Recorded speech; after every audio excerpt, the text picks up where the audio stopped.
이제는 미국 특허 준비하고 출원 그리고 등록에 대해서 설명을 드리겠습니다.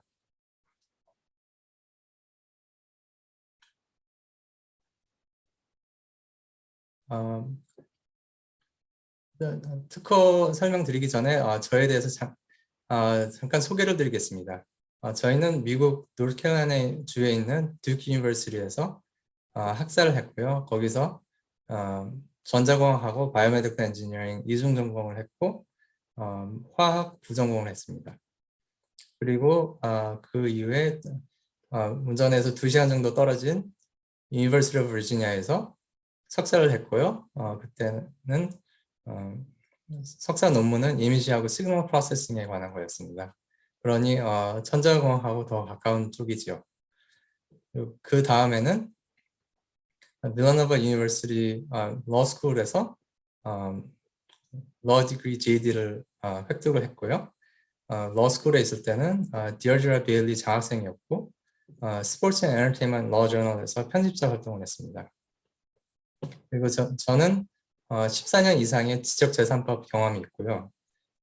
제일 많은 경험은 특허하고 상표 출원이고 등록입니다.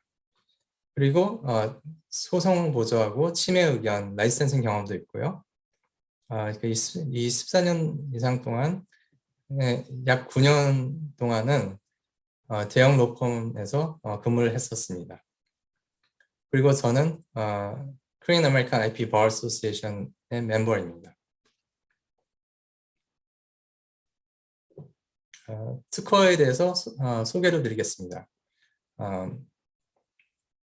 특허는 타인이 청구된 발명의 제조, 사용, 판매를 못하게 하는 권리입니다. 그리고 특허의 기간은 한정되어 있습니다. 그 실용 특허가 있고 디자인 특허가 있는데요. 실용 특허는 보통 20년이고 디자인 특허는 14년입니다. 이런 특허의 지적재산권을 받는 대신 특허로서 발명의 공개를 해야 합니다. 그리고 특허의 목적은 과학과 실용 예술의 진보를 촉진하는 것입니다.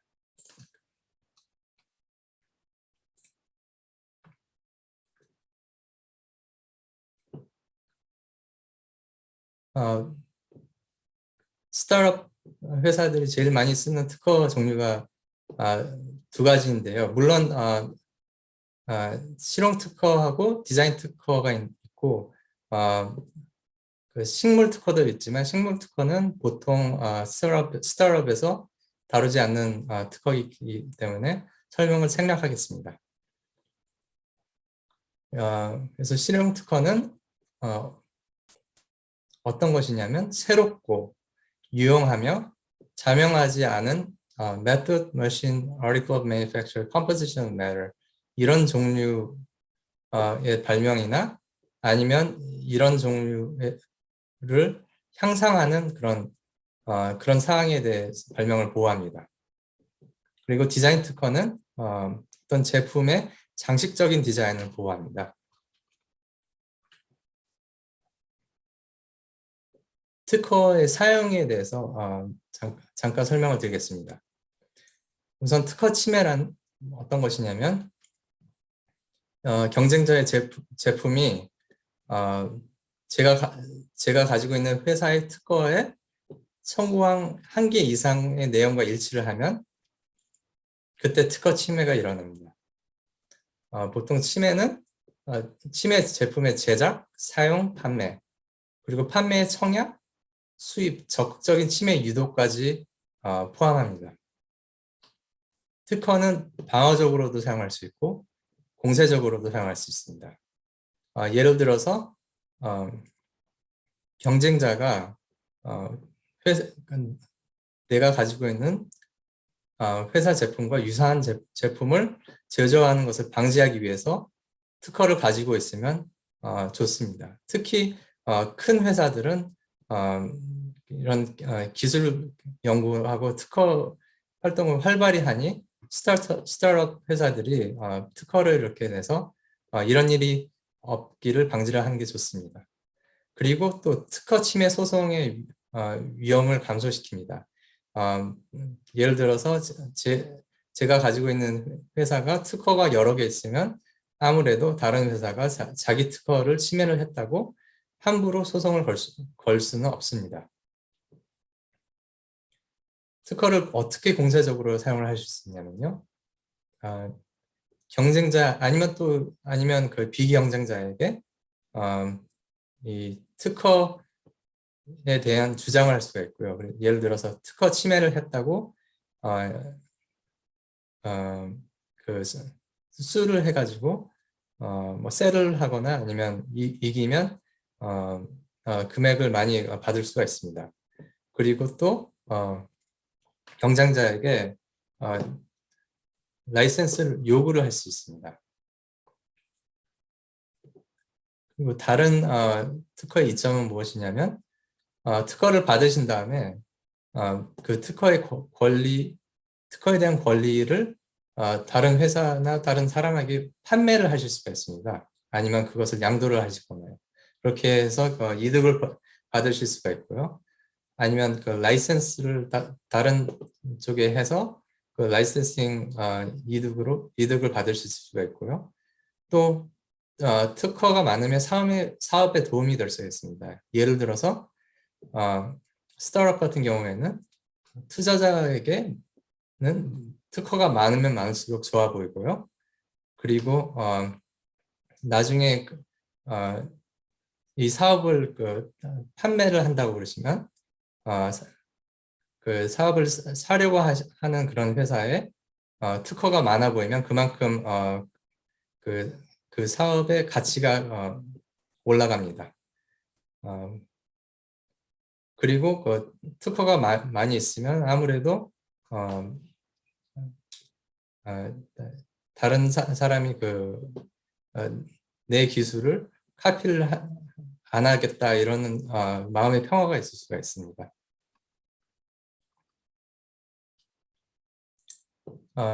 저 실용 특허 아니면 기술 특허라고 하죠. 그거에 대해서 실용 특허의 출원과 등록에 대해서 설명을 드리겠습니다.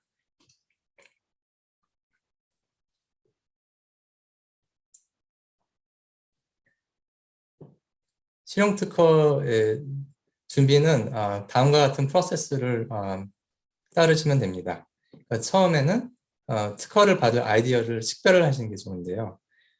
식별을 하셔가지고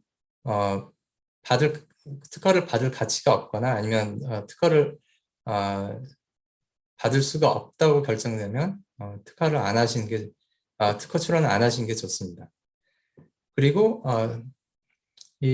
특허를 받을 아이디어를 식별하신 다음에는 이 아이디어의 특허성 조사를 하실 수가 있습니다. 이것은 꼭 안 하셔도 되지만 하시는 것을 권장합니다. 그리고 그 다음에는 발명 공개 자료를 정리하시는 게 좋습니다. 이것을 저희는 보통 Invention Disclosure Form이라고 IDF라고 그러는데요. 이것을 정리를 잘해서 준비하셔가지고 변호사나 로펌을 고용해서 전달을 해주시면 그 발명 공개 자료를 읽어보고 변호사나 로펌이 특허 출원 준비를 하고 제출을 합니다.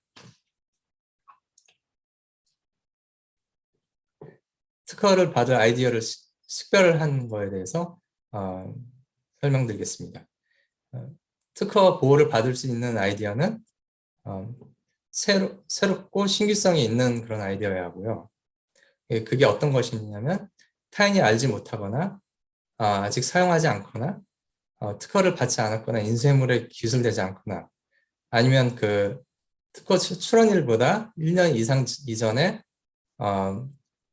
제품에 사용 안 된 그런 아이디어입니다. 그리고 유용해야 되고요. 그 아이디어는 비자명성이 있어야 합니다.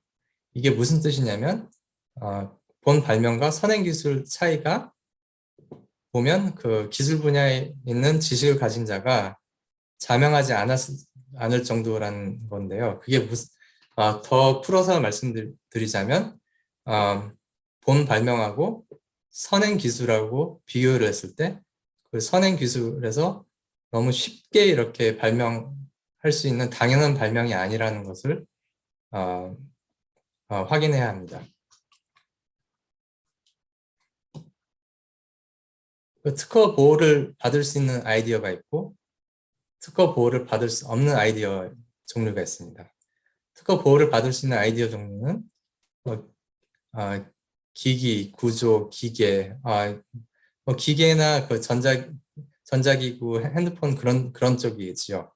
그리고 어떤 일을 하는 방법이나 과정, 예를 들어서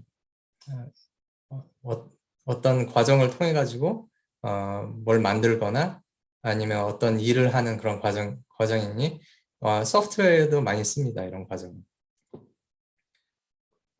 그리고 제조품이나 물질의 구성, 특히 물질의 구성 같은 경우는 화학 특허에 많이 씁니다. 그리고 컴퓨터 소프트웨어 프로그램이 있고요. 사업 방법도 특허 보호를 받을 수 있지만 이것은 이슈가 abstract idea라는 이슈가 있어가지고 어쩔 때는 되고 어쩔 때는 못 받습니다. 특허 보호를 받을 수 없는 아이디어 종류는 다음과 같습니다. 자연의 법칙, 자연 현상, 그리고 추상적인 사고입니다. 추상적인 사고는 어떤 수학적인 컨셉트나 사람이 할 수 있는 그런 그 행동을 오르가나이즈하는 정리하는 그런 그 방법이나 아니면 그 멘털 프로세스인데요. 여기에는 예외가 있습니다. 그 추상적인 사고는 practical application, 즉 실용적 적용에 통합을 하면 특허 보호 대상이 될 수 있겠습니다. 미국 특허청에서 보는 거는 기술적인 향상이나 그리고 기술적인 문제에 대한 그 솔루션을 봅니다. 그런 것을 제공하는 그런 아이디어는 특허 보호를 받을 수가 있습니다.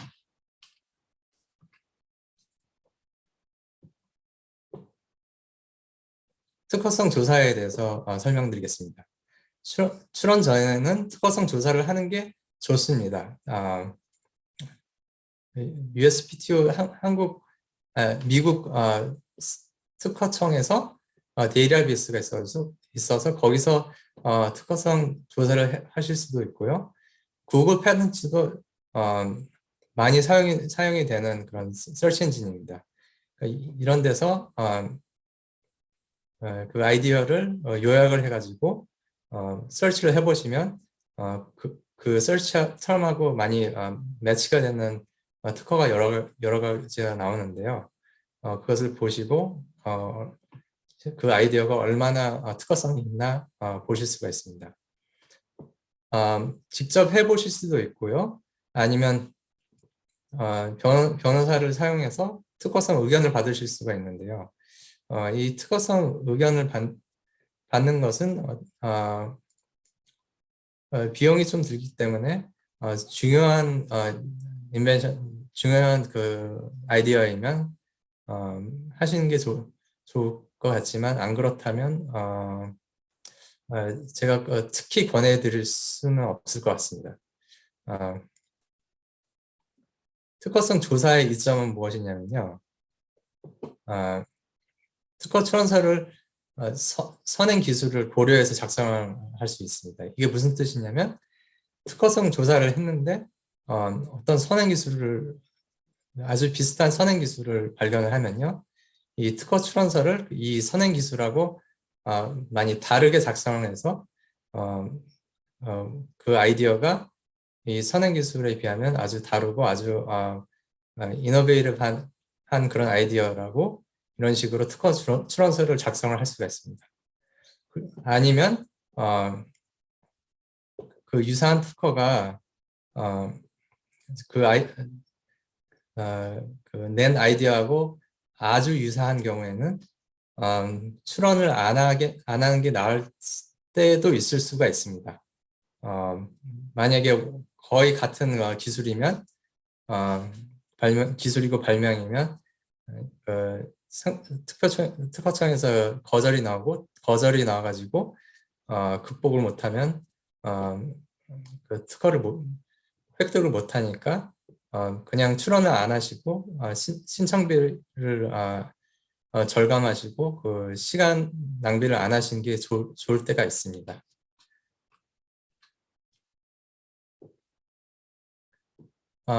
발명 공개 자료에 대해서 설명드리겠습니다. 제가 말씀드렸듯이 저희는 보통 IDF라고 많이 그러는데요. IDF는 정리가 잘 될수록 더 좋습니다. 정리가 잘 된 IDF일수록 변호사가 쉽게 추론서를 작성할 수가 있습니다. 변호사가 쉽게 추론서를 작성하면 그만큼 변호사 비용이 적게 됩니다. 정리가 잘 된 IDF는 보통 특허 명세서하고 비슷하게 정리가 되어 있는데요. 처음에는 발명의 배경하고 종래 기술 등등을 설명하시고 그 다음에는 종래 기술의 문제점이나 이슈를 설명하시고 그리고 발명의 그 광범위한 개념과 그 발명이 어떻게 문제점을 해결하는 거에 대해서 좀 광범위하게 설명을 하신 다음에는 그 개념에 더 세부적으로, 더 구체적으로 설명을 추가하시면 됩니다. 예를 많이 들으시면 좋고요. 도면을 많이 사용하셔도 좋습니다. 그리고 발명의 다양한 측면의 이점을 설명하시는 게 좋습니다. 왜냐하면 이런 이점을 명세서에 넣으면 그만큼 나중에 특허청에 이 발명의 그 가치를 설명하기가 더 쉽고 특허를 받기가 더 쉽습니다. 특히 소프트웨어나 전자 관련된 발명에는 기술적인 그런 피처하고 그 기술적인 향상에 대한 그런 설명을 하는 게 좋고요. 그리고 발명의 주요 기능에 대한 기기의 구성 요소를 제공하는 게 좋습니다. 그래서 예를 들어서 어떤 일은 프로세서가 하고 발명의 어떤 일은 커뮤니케이션 디바이스가 하고 발명의 어떤 일은 메모리가 한다 이렇게 설명을 하시면 더 기술적으로 보이고 좋습니다. 변호사 비용에 대해서 설명을 드리겠습니다. 변호사 비용은 변호사가 소요한 시간과 비례를 합니다. 그리고 변호사 비용을 결정하는 요소가 다음과 같이 있는데요. 발명 공개 자료가 양이 많을수록 변호사가 명세서 쓰는데 시간을 더 소요해야 하니 비용이 더 들고 발명의 난이도가 높으면 그만큼 변호사가 소요하는 시간이 더 많을 수가 있으니 비용이 더 많이 들 수가 있습니다. 그리고 고객이 도움을 많이 주시면 그만큼 빨리빨리 진행이 되니 비용이 더 절감이 되고요. 발명 공개 자료 IDF의 정돈된 수준 그리고 그 발명의 명확한 방향과 목적, 도면의 질 이런 것들이 변호사가 소요하는 시간하고 연관이 되기 때문에 염두에 두시는 게 좋습니다. 그리고 변호사 비용을 다른 방법으로 절감하시는 방법이 있는데요. 이 방법은 어떤 것이냐면 한국에서 출원된 특허 출원을 번역해서 영어로 번역해서 보내주셔가지고 그것을 미국 출원서식으로 수정을 봐가지고 출원을 하는 방법이 있습니다. 한국 대기업 LG나 삼성 같은 경우가 이런 방법을 많이 쓰는데요. 이 방법을 쓰시려면 한국에 출원된 특허가 잘 써져 있는 특허일수록 좋고요. 그리고 특허 번역에 경험 있는 번역가가 번역을 해야지 안 그러면 오히려 변호사가 수정하는 데 시간이 많이 들어가지고 비용이 많이 들 수가 있습니다. 그리고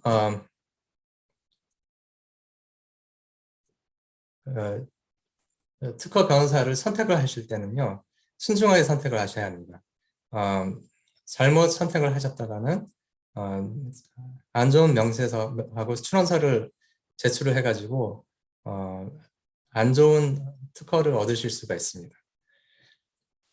보통 그 출원서 명세서하고 그 청구항을 작성하는 데는 뭐 2, 3년 동안 그 해봐가지고 획득할 수 있는 기술이 아닙니다.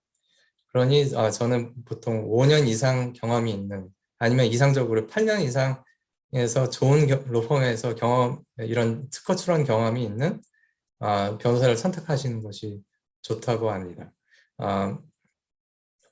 링크드인 아시겠지만 링크드인으로 가보시면 변호사 프로파일을 보실 수 있고, 거기서 얼마나 일을 했는지, 어떤 로펌에서 일을 했었는지 그런 정보를 검토해 보실 수 있습니다.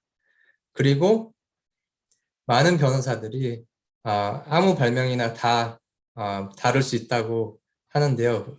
그거는 그렇지 않습니다.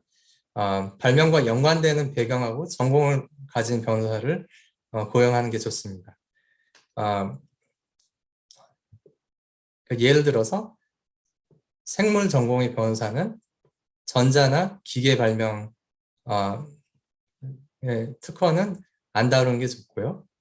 그리고 전산 전공의 변호사는 화학 발명에 대한 특허를 잘 다룰 수는 없을 것입니다.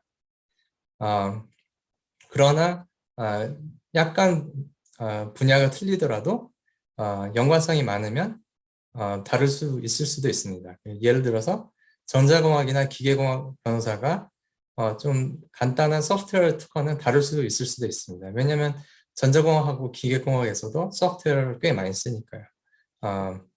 그리고 전자공학 변호사가 기계 발명도 다룰 수 있을 수도 있고, 기계공학 변호사가 전자공학 발명도 다룰 수 있을 수도 있습니다. 왜냐하면 전자공학, 기계공학을 공부하다 보면 서로 그 오버랩되는 경우 그런 공부가 많기 때문입니다. 그리고 변호사 프로파일이 전혀 없거나 그 로펌마다 변호사 프로파일이 있는데요. 변호사 프로파일이 전혀 없거나 좀 의심이 가는 회사는 피하시는 게 좋습니다. 이 특허 출원을 해줄 수 있다고 하는 회사들이 꽤 있는데 실제로 잘 할 수 있는지는 모르는 거입니다. 특히 변호사 프로파일이 없으면요. 제가 그 예를 하나 들자면 몇 년 전에 제 포텐셜 클라이언트에서 연락이 왔습니다. 거기서 어떤 변호사 프로파일도 없는 어떤 이런 출원을 해주는 회사를 통해서 특허 출원을 했는데 이것을 어떻게 그 거절이 돼가지고 어떻게 극복을 해야 될지에 대해서 저한테 연락이 왔는데요. 워낙 그 출원서를 좀 안 좋게 써가지고 그 회사가 제가 어떻게 도와드릴 길이 없었습니다. 그분은 그분이 쓰신 비용을 보면 제가 다니던 로펌 비용보다 조금은 그 절약이 될 수는 있어도 그 대신 특허를 못 따셨으니까 비용하고 시간 낭비를 많이 하신 것입니다. 그러니 특허 변호사는 아주 신중하게 선택을 하셔야 합니다. 보통 변호사를 선택하시려면 러펌을 선택하셔야 하는데요. 러펌 종류가 대형 로펌이 있고, 종합 로펌이 있고, 특허 로펌이 있습니다. 종합 로펌은 General Practice Lawfirm이라고 해서 GP 로펌이라고 많이 부르고요. 특허 로펌은 Intellectual Property Lawfirm이라고 해서 IP 로펌이라고 많이 부릅니다. 만약에 종합 로펌을 고용을 하신다면 첫 질문이 뭐냐면 이 로펌의 특허 그룹의 규모가 얼마나 되느냐 인데요. 제가 보내드린 건 적어도 특허 출원하는 변호사가 10명이 있는 그 웬만한 사이즈가 있는 특허 그룹 사이즈가 있는 종합 로펌을 선택하시는 게 좋습니다. 그리고 종합 로펌도 여러 가지 종류가 있습니다. 뭐 제일 높은 랭킹의 종합 로펌은 장점은 물론 평판이 좋고요. 큰 소송 능력이 있고, 그리고 아무래도 랭킹이 높은 종합 로펌을 고용하면 마음의 평화가 올 수 있습니다. 그렇지만 단점은 전체적으로 높은 비용이고 시간당 비용이 아주 높습니다. 그래서 특히 스타트업 같은 경우에는 그 부담이 많이 갈 수가 있습니다. 그 다음 대형 종합 로펌은 한 중간 정도 랭킹이 있는 종합 로펌인데요. 이 장점은 이 제일 높은 랭킹의 종합 로펌하고 비슷합니다. 그리고 실제 일의 일하는 질도 비슷할 수가 있습니다. 특히 특허 출원에는 그러지만 비용이 덜 들고 아무래도 높은 시간당 비용이 그렇게 높지는 않기 때문에 경험이 많은 변호사가 일을 처리해 준다는 그런 장점이 있습니다. 그리고 그 다음에는 중간 사이즈의 종합 로펌인데요. 변호사가 약 50명에서 200명 정도 되는 종합 로펌이 있는데 이 중간 정도 랭킹에 있는 대형 종합 로펌하고 장점이 비슷합니다. 그리고 또 소형 종합 로펌이 있습니다. 한 50명 변호사의 50명 미만의 종합 로펌인데요. 물론 장점은 전체적으로 비용이 더 낮을 수가 있고요.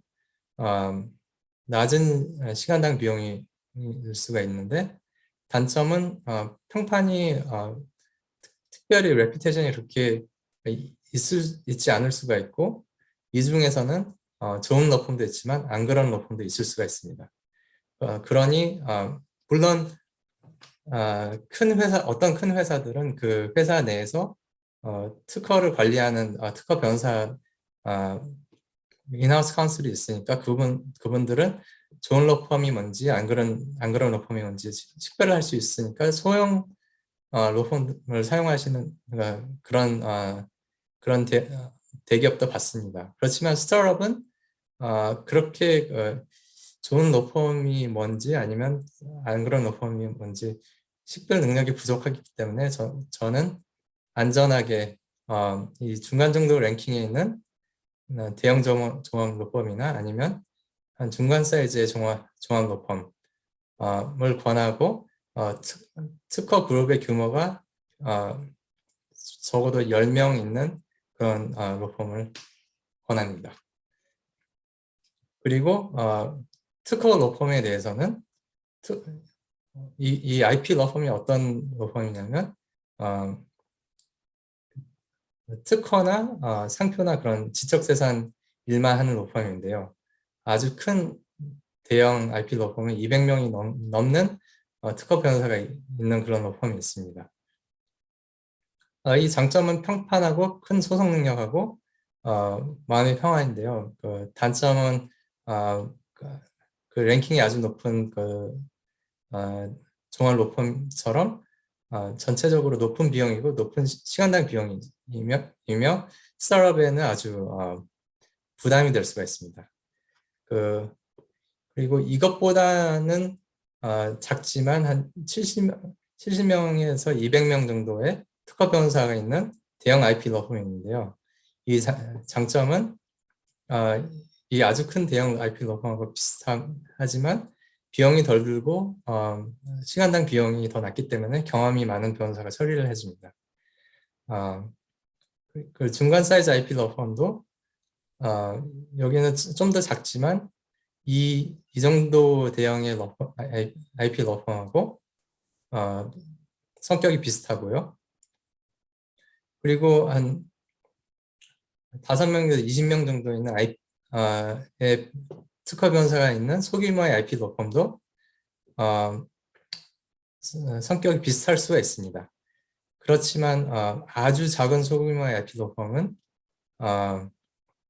물론 비용은 더 낮을 수가 있지만 좋은 로펌도 있고 안 그런 로펌도 있으니 스타트업 같은 경우는 이 정도 대형의 IP 로펌이나 중간 사이즈의 IP 로펌이나 소규모의 한 5명에서 20명 정도 되는 이 IP 로펌을 권하고 싶습니다.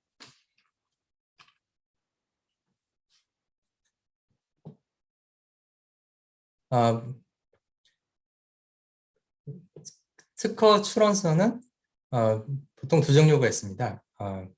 임시 출원서가 있고 정규 출원서가 있는데요.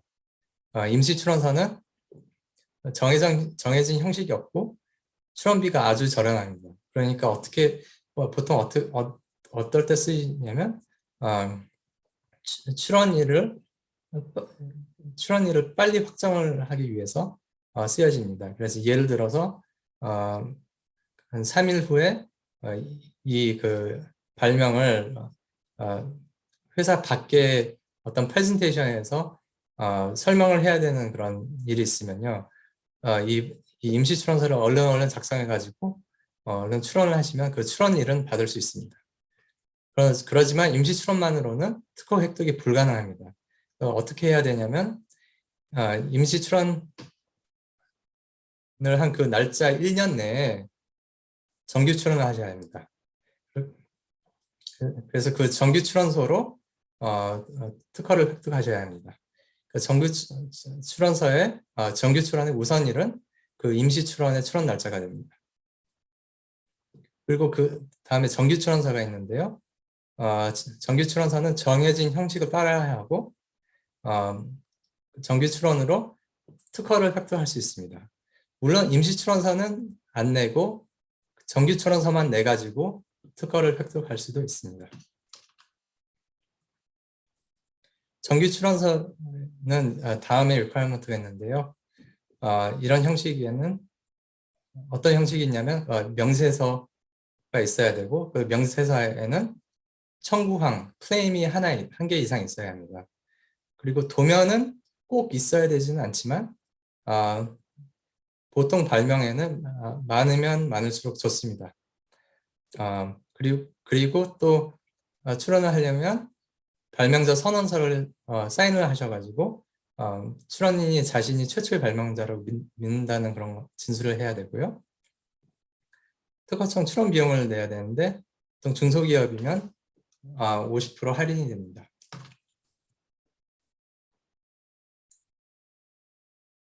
실용특허 출원서에는 다음과 같은 섹션이 있습니다.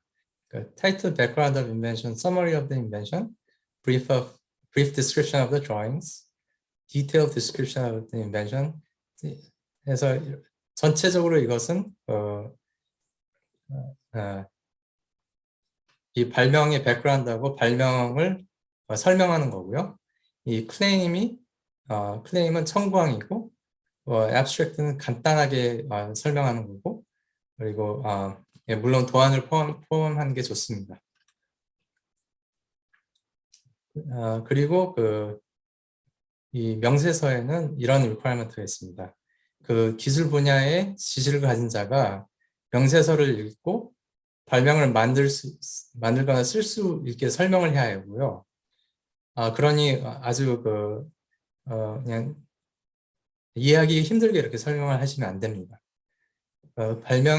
그리고 발명의 최선의 형태를 설명하셔야 되고 발명에 대한 청구항을 넣어야 됩니다. 청구항, 영어로는 클레임이라고 그러죠. 발명의 보호 범위는 청구항의 언어에 의해서 결정이 됩니다.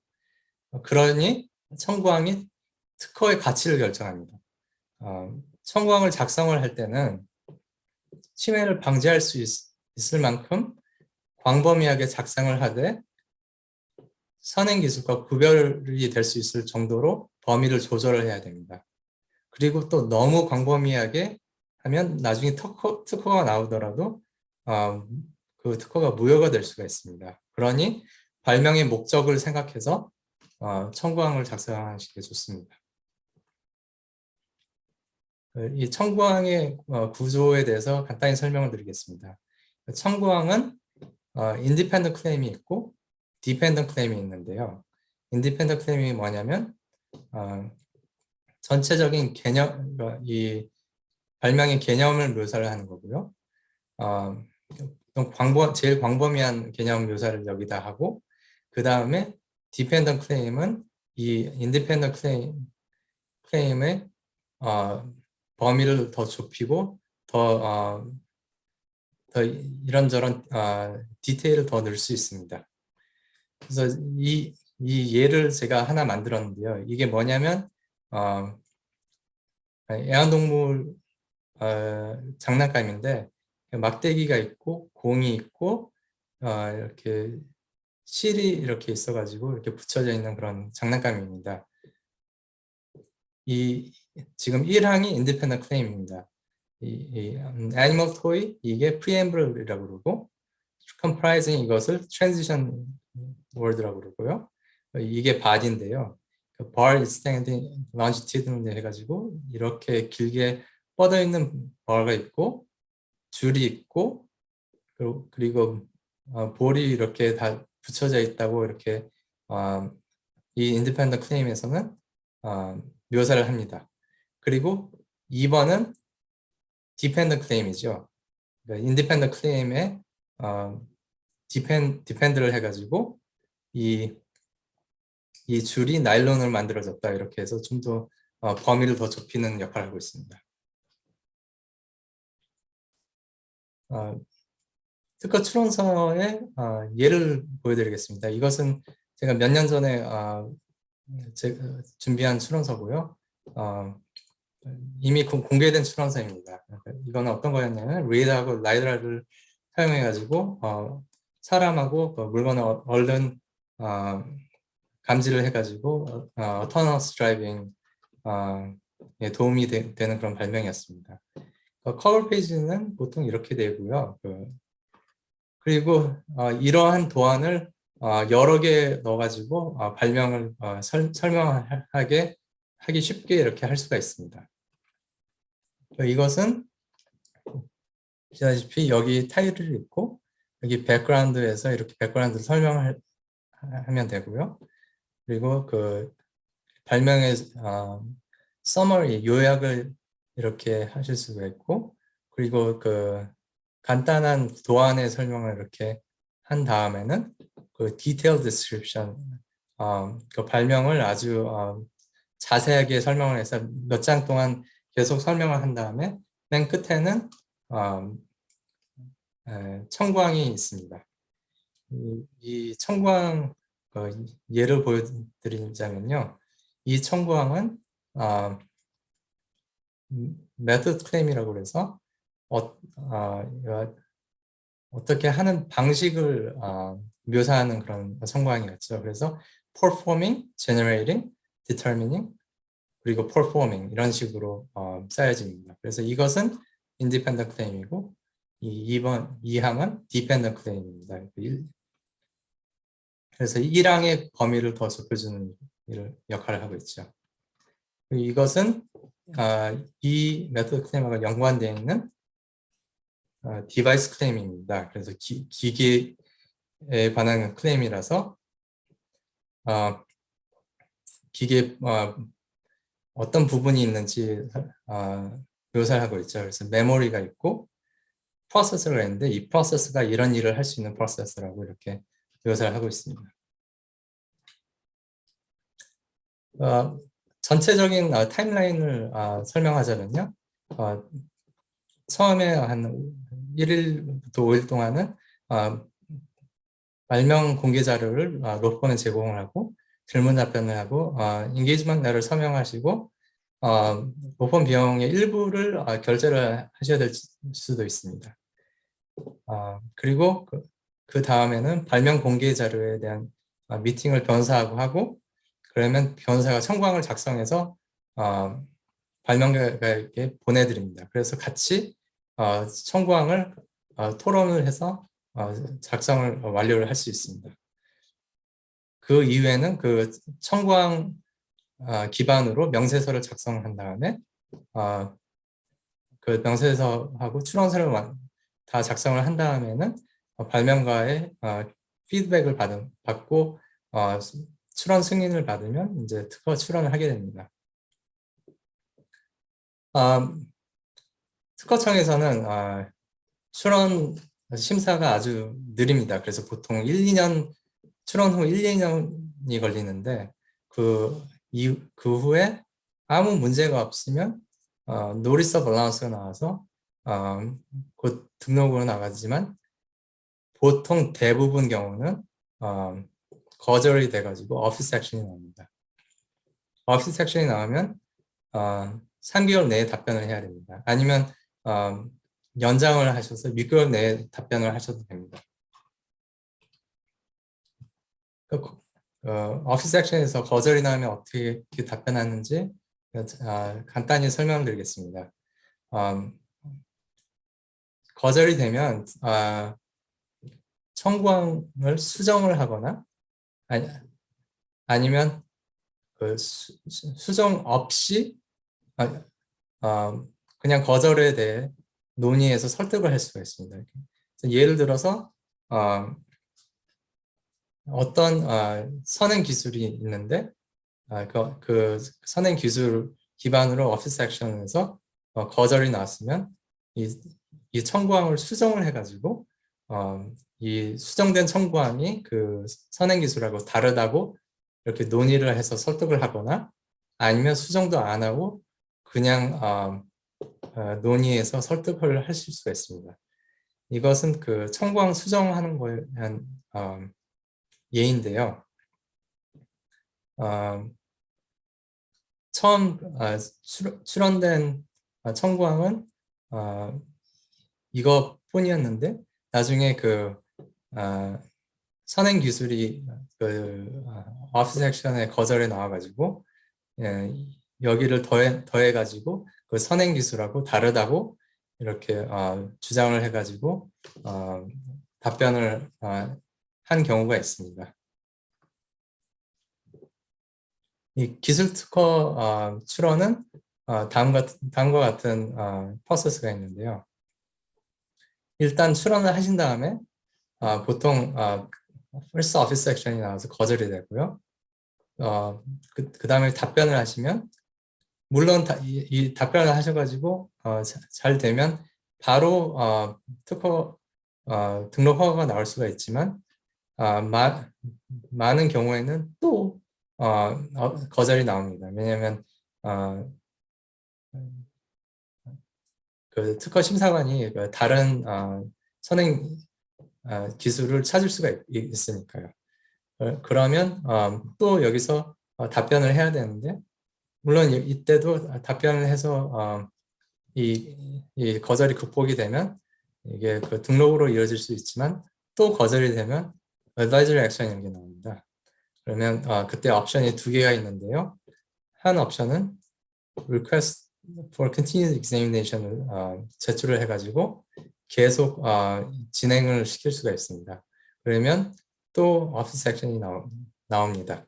그래서 거절이 되는데 또 거기서 답변을 하시면 잘 되면 여기서 등록 허가가 나올 수가 있습니다. 이 길로 선택을 안 하시고 어필을 하신다고 그러면요. 노리스 오브 어필을 제출하시고 그리고 변호사가 어필 브리프를 씁니다. 그러면 그 어필 브리프에 대해서 그 심사관이 답변을 하고 이 심사관의 답변에 대해서 리플라이 브리프를 쓸 수가 있습니다. 그리고 또 이거에 대해서 특허청에 있는 저지, administrative patent judge 밑에서 oral hearing을 할 수가 있는데 이거는 옵셔널이고요. 그러면 거기서 그 어필한 디시전이 나오는데 이 방법은 제가 권하지를 않습니다. 왜냐하면 비용이 많이 들고 시간이 엄청 많이 듭니다.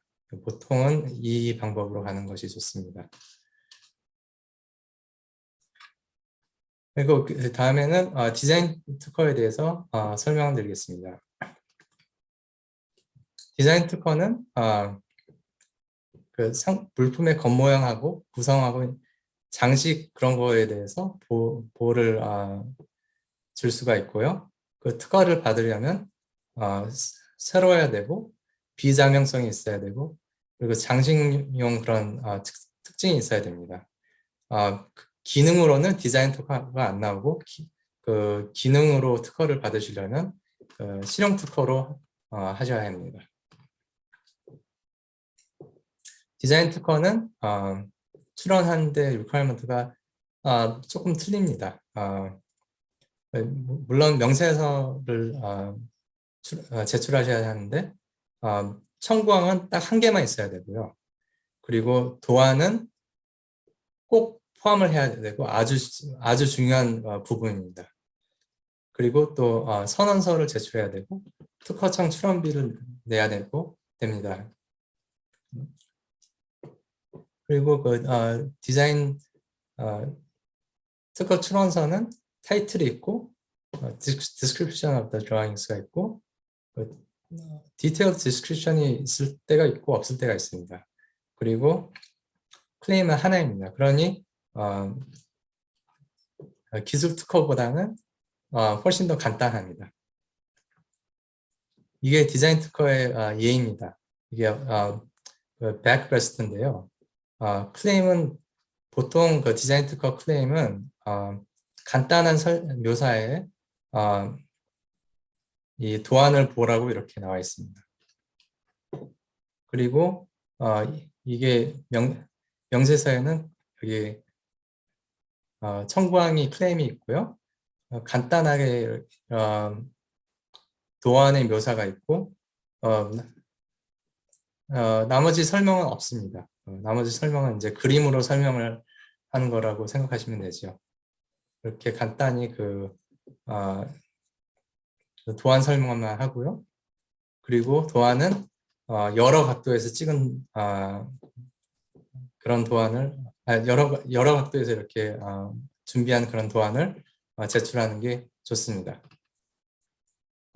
디자인 특허 출원하고 등록에 대한 타임라인을 설명해 드리자면요. 일단 그 정보를 로펌에서 받고요.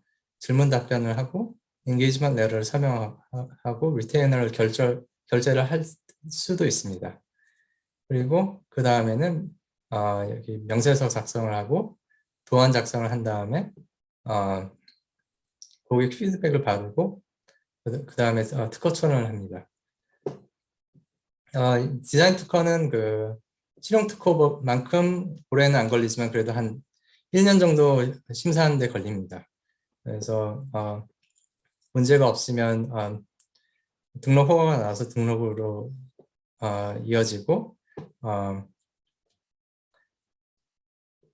문제가 있으면 이제 오피스 액션으로 나와가지고 거절이 됩니다. 6개월 내에 오피스 액션 답변을 해야 합니다.